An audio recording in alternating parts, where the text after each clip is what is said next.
Olá. O acirramento das questões políticas em Portugal fez com que o imperador Dom Pedro I, em 1831, abdicasse do trono do Brasil e voltasse para a Europa. Diante da pouca idade de Dom Pedro II, então com 6 anos, o jovem império passou a ser governado por um regime regencial, que durou até 1837.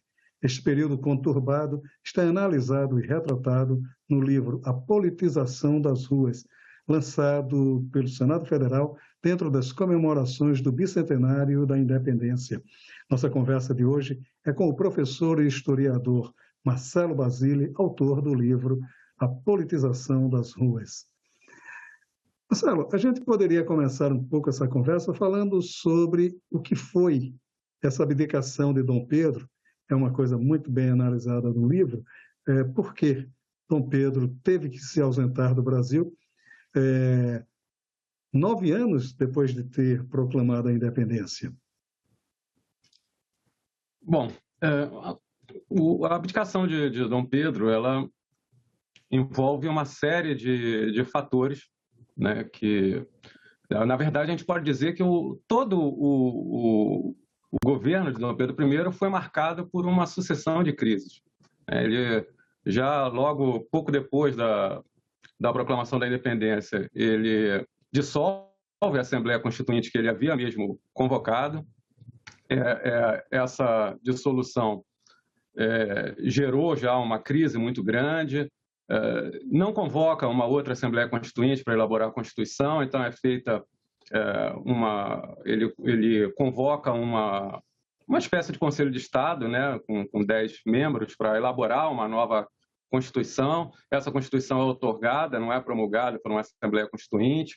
É uma Constituição que tem muitos dispositivos liberais importantes, mas também foi muito criticada, principalmente por conta da centralização política que ela estabelece e dentro disso também pela criação do poder moderador, né? um quarto poder além dos 3 clássicos preconizados por Montesquieu, e era um poder que tinha uma justificativa, né? procurava ser justificada a partir de uma ideia de um poder neutro, mas que, na verdade, era um poder que conferia uma série de prerrogativas ao imperador, que o possibilitava intervir em outros poderes e também na organização das províncias até certo ponto.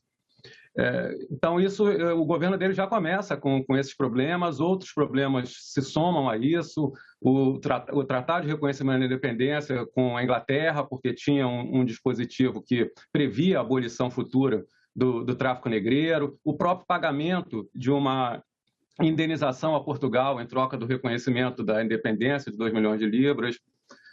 Depois a gente tem a Guerra da Cisplatina, né, quando o atual Uruguai se torna independente do Brasil, é um outro fator de desgaste também, e a questão da sucessão do trono português, quando ele se envolve na briga com o irmão, Dom Miguel, que tinha dado um golpe em Portugal, e ele se engaja ali para tentar garantir o trono à sua filha, né, Dona Maria da Glória.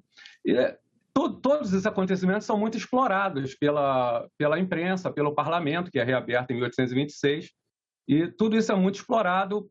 2 grupos políticos de oposição surgem nesse momento, um já logo em 26, intitulados a princípio de liberais, logo passam a se chamar de liberais moderados, porque mais ou menos em 1829 surge um grupo mais radical, que ficou conhecido como liberais exaltados.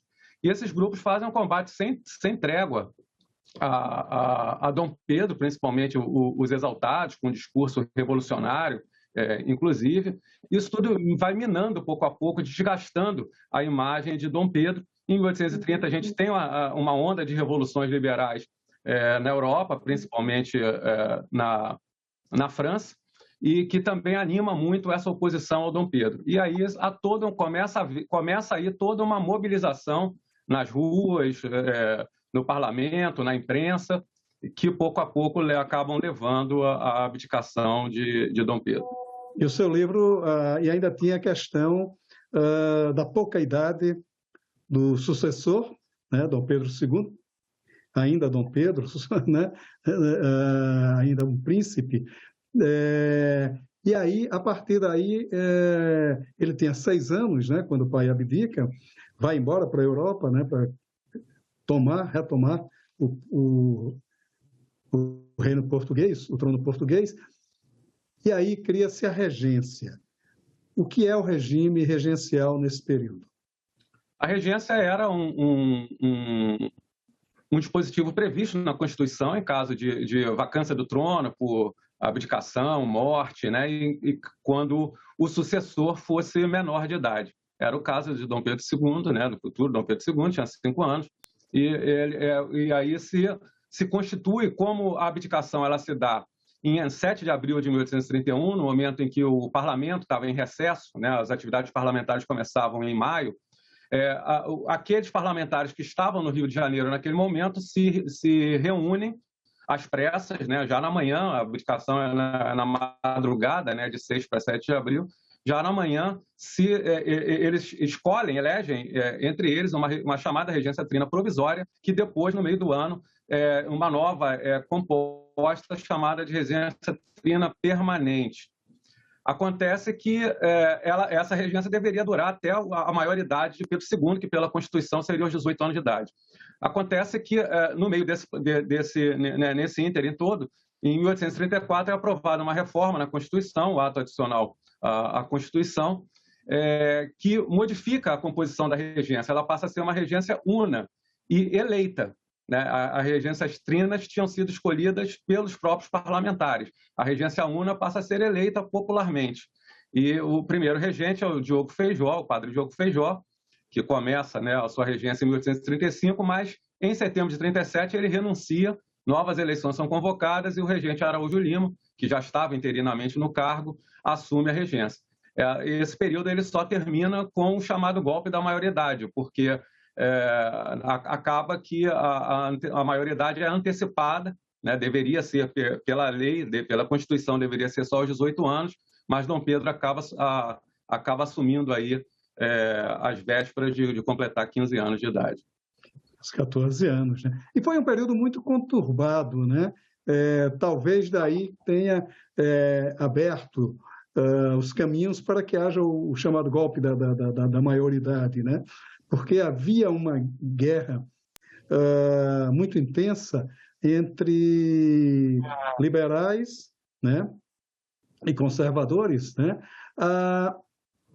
E havia uma coisa que é interessante: a participação popular era uma coisa muito intensa, né? No pedido para a abdicação do próprio Pedro I, chega a haver uma reunião de 4.000 pessoas no Rio de Janeiro para reivindicar, o que era fantástico para a época, porque a cidade tinha não tinha 100 mil habitantes, né? Como é que o começo da regência ela já começa conturbada e essa manutenção das crises? O período da regência é, sem dúvida, o mais conturbado da história do Brasil. A gente tem dezenas de revoltas, eu já identifiquei mais de 40 revoltas ocorridas no Brasil todo, em todas as províncias do Brasil ao longo desse período. E essa conturbação, né, que muitas vezes é vista mais por um lado negativo, só olhando as revoltas, né, ela está diretamente relacionada a uma efervescência política, né, que tem muito a ver com um embate político entre os grupos políticos da época, né? É uma época de profunda divisão entre as elites política e intelectual, né? E é justamente essa divisão que é representada ali pelo grupo dos liberais moderados, dos liberais exaltados e dos caramurus. Essa divisão é que justamente vai, de certa forma, alimentar não só o debate político, mas também a participação política. Então, mais do que revoltas, a gente tem nesse período uma proliferação enorme de jornais, né? Ao longo de todo o período reinado, a gente teve publicados no Rio de Janeiro, né? Que é o espaço que eu me detive. No Rio de Janeiro, a gente tem 68 jornais publicados ao longo de todo o período reinado. Ao longo da regência, a gente tem 215. Então, a grande maioria concentrada nos períodos e nos anos iniciais, principalmente entre 31 e 33. Então, essa imprensa também alimenta muito o debate político, as associações políticas ou não que surgem nesse momento. As festas cívicas eram uma coisa muito importante nesse momento. Hoje elas são esvaziadas, mas elas eram muito importantes nesse momento. Então, o que a gente observa nesse momento é toda uma proliferação, todo um desenvolvimento dos espaços de debate e de participação política nesse momento, que abrem, inclusive, margem, abre espaço para a entrada em cena, não só de novos atores políticos, mas também das mais diversas camadas sociais. Então, nesses movimentos de rua, sejam as revoltas, sejam as manifestações cívicas, a gente observa ali pessoas de todas as categorias sociais. Você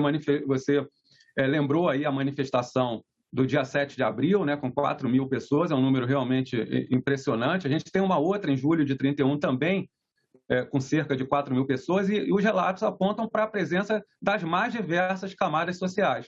Então, há, de fato, nesse momento, uma politização das ruas, né, daí o título do livro, sem precedente.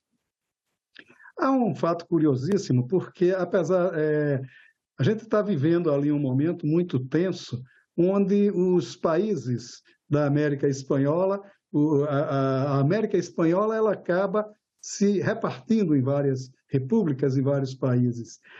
O Brasil perde o Uruguai, né? O espaço do Uruguai, mas ele se mantém o resto unido, né? Quase perde o Rio Grande do Sul ali, né? Mas, de certa forma, se mantém unido. Por que se deu essa união? Por que não houve a fragmentação, se o ambiente era tão propício a isso? Bom, essa é uma questão bastante discutida, né, e controversa na historiografia. Um fator que, a meu ver, contribuiu para isso, apesar de ter também gerado muitos desgastes, foi a própria centralização política. A ideia de um governo não só monárquico, mas imperial, né? A ideia de império está muito associada à grandeza territorial, né? Essa ideia ela foi se impondo pela força ou não, ou pelo consenso, né? Em meio ao não só ao processo de independência, mas os anos que se seguiram, né? Na verdade, esses conflitos eles não se encerram com o processo de independência, né? Eles se estendem aí pelo menos, né? Muitas das disputas políticas na regência têm a ver com os problemas ocorridos no processo de independência, mas o fato é que, por bem ou por mal, acabou que essa centralização política se impôs e acabou conseguindo manter a integridade territorial. Além disso, a gente pode acrescentar também outros fatores que estão associados, né, a um certo grau de homogeneidade da elite política, como argumenta o Zé Murilo de Carvalho, que no caso do período regencial é uma situação mais atípica, mas que principalmente para o segundo reinado, né, a gente observa essa tendência. Então, no segundo reinado também nós temos um rodízio entre partido liberal, partido conservador, e aí a experiência tida como anárquica da regência contribuiu muito para que os excessos de radicalismo fossem aparados, se buscassem soluções mais negociadas de crise. Quer dizer, esse é um longo processo que não de maneira alguma, só começa, na verdade, com a independência, né? É um processo todo negociado com as províncias, do Rio de Janeiro com as províncias, ao longo de toda a primeira metade do século XIX, e é um processo que não se efetiva sem custos ou sem desgaste. Sim. Curiosamente também, a manutenção, digamos assim, do status quo escravagista, né? Porque, embora um dos pedidos da Inglaterra para o reconhecimento da escravidão seja, pelo menos, a proibição do tráfico escravocrata, ainda é mantido o regime escravocrata e se estende durante todo o Segundo Império, né? Por que essa fortaleza tão grande, essa fortaleza política tão intensa dos escravocratas? Bom, a escravidão era a base, né, do sistema das relações de produção, né, no Brasil, né, na colônia, no Império. Né, os proprietários de escravos eram parte integrante da elite política na época, e havia inicialmente, né, até pelo menos essa época que a gente está falando, havia inicialmente um certo consenso sobre a necessidade de se manter a escravidão. Né? Havia vozes dissonantes, havia já pessoas, né, grupo, por exemplo, pessoas dentro do grupo dos liberais exaltados que defendiam uma emancipação gradual da escravidão, mas eram vozes isoladas. Havia um certo consenso, não necessariamente em torno de se achar que a escravidão era uma coisa boa, mas de pelo menos de achar que era um mal necessário naquele momento. Então, a força desses grupos, né, foi tão grande que, por exemplo, a lei que deveria ter extinguido o tráfico negreiro em novembro de 1831, ela acabou não tendo surtido o efeito esperado, desejado, e o tráfico, apesar de ter tido uma queda razoável nos primeiros anos após a lei, ele, a partir de meados dos anos 30, ele volta a crescer intensamente até ser efetivamente abolido somente em 1850. Né? E então a gente tem um modelo de emancipação, né, da escravidão, que é a ideia de uma emancipação gradual, né, que foi seguida também em muitos países. Então, a gente tem, depois da extinção do tráfico em 1850, a gente tem a lei do ventre livre em 71, a lei dos sexagenários em 88, até chegar finalmente a 87, 85, a lei dos sexagenários, até chegar finalmente a lei áurea em 88. Então, isso mostra a força que a escravidão tinha, não só do ponto de vista econômico, mas também político no Brasil nesse momento. E o curioso também é que essa participação popular que você analisa no livro, ela tem uma fase curiosa, que embora ela, de certa forma, rejeite o Dom Pedro I, ele defende o Dom Pedro II, né? Inclusive, o José Murilo de Carvalho, na apresentação do livro, ele chega a falar que começou o reinado de de Dom Pedro I com um fico, né, com um grito de fico, e termina com um grito de Viva Dom Pedro II. Né? Quer dizer, esse apoio de Dom Pedro II, que resulta na emenda da maioridade, né? Quer dizer, como é esse apoio também? Por que essa esperança tão grande no monarca? Isso demonstra a força do elemento monárquico no Brasil, né? Dos três grupos que eu analisei, né? Os liberais moderados, os liberais exaltados, os caramurus, o único que defendia a mudança de regime de governo para a república eram os liberais exaltados. E mesmo assim havia liberais exaltados que não eram propriamente republicanos, eram exceções, mas a maioria defendia a mudança de regime ou imediata ou a curto ou médio prazo, mas apenas os liberais exaltados. E eles foram muito estigmatizados por isso. Né? Os liberais moderados e os liberais caramurus, ambos defendiam uma monarquia constitucional. Nos movimentos de rua, a gente vê, né, a gente tem durante a regência alguns movimentos republicanos, inclusive que implantaram a república. A Farroupilha, no Rio Grande do Sul, implantou 2 repúblicas. A Sabinada também pretendia instaurar uma república. Nos movimentos do Rio de Janeiro, a gente tem, em vários deles, gritos de Viva a República, mas certamente a gente pode dizer que a maior parte da população e da elite política não se identificava muito com essas propostas. E isso certamente foi uma coisa que contribuiu para a estigmatização do grupo mais radical, né? E a ideia também de que república, nesse momento, era associada à anarquia, um exemplo da Revolução Francesa, o período do terror da Revolução Francesa, o próprio exemplo das repúblicas vizinhas da América do Sul, ensejavam essa ideia de uma república, de que república era muito associado à ideia de anarquia e de fragmentação territorial também. Então, esse imaginário todo que existia no Brasil na época certamente contribuiu muito para a permanência da monarquia por tanto tempo, inclusive até mesmo após a proclamação da República. E há também um ditado muito comum na época, né, que dizia nada mais conservador do que um liberal no poder, né? E nada mais liberal do que um conservador no poder. Né? Quer dizer, quando eles chegavam ao poder, eles acabavam, de certa forma, se entranhando nesse período da regência, sobretudo. Né? Quer dizer, como é isso também? Quer dizer, essas ideologias, elas também não eram tão sólidas assim? Essa frase, né, esse ditadozinho, é um ditado já do início do Segundo Reinado, que o professor Elmar Roloff de Matos discute bastante, exatamente até relativizando essa ideia de que conservadores e liberais eram a mesma coisa.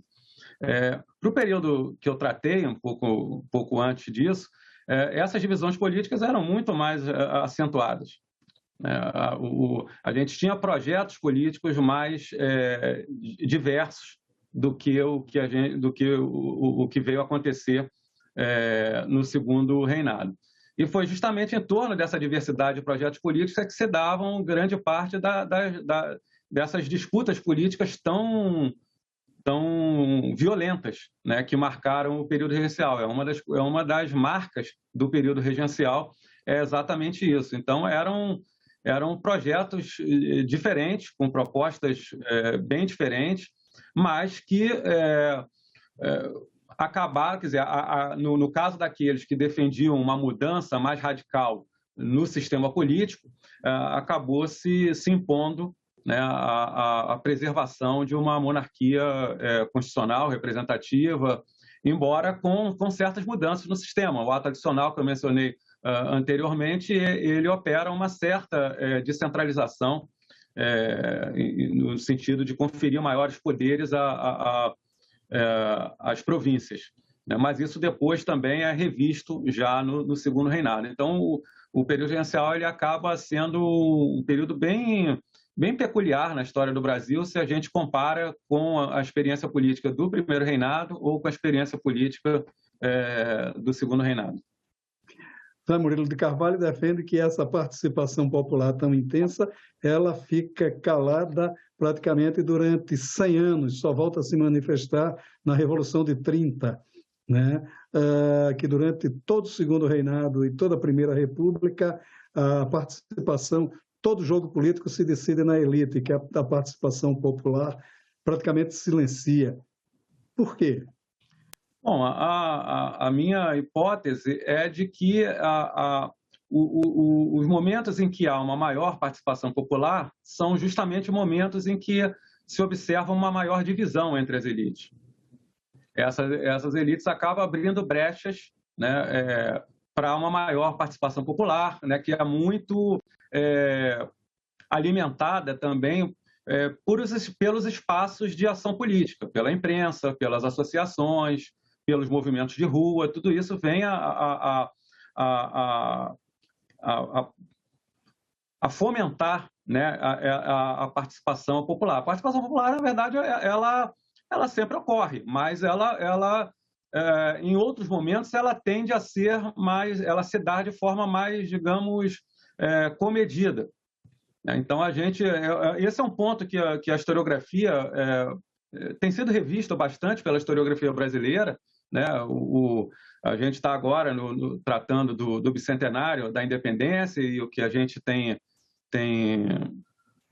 observado é justamente uma valorização agora pela historiografia de vários outros atores políticos participando do processo de independência, né? O José Murilo de Carvalho, a Lúcia Bastos e eu fizemos um trabalho anterior com os panfletos da independência do Brasil, em que talvez o que mais tenha chamado a nossa atenção ao longo da elaboração desse trabalho foi justamente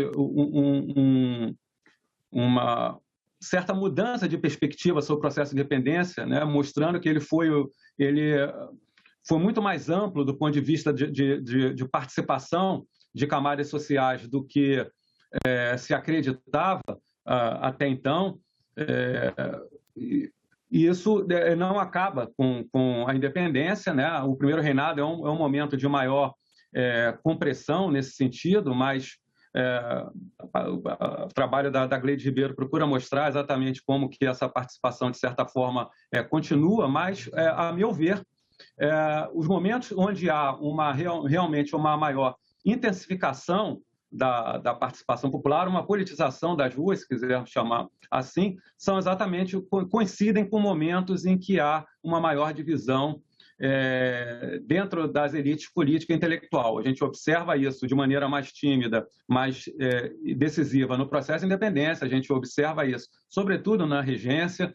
Nas décadas finais do Império, a gente tem um novo momento assim, talvez o início da República, mas muito por conta da ação dos jacobinos, e aí sim a gente tem a Revolução de 30, né, abrindo, né, uma nova, 100 anos depois, como diz o Zé Murilo, abrindo, né, uma nova entrada mais vigorosa em cena do povo na política. Maravilha. Marcelo, muito obrigado pela sua participação aqui no Cidadania. Sucesso para o livro. Muito obrigado. Muito obrigado. Se você quiser rever esta ou outra entrevista do Cidadania, é só acessar a página da TV Senado na internet, senado.leg.br/TV, ou o canal da TV Senado no YouTube. Muito obrigado pela sua audiência e até o nosso próximo Cidadania.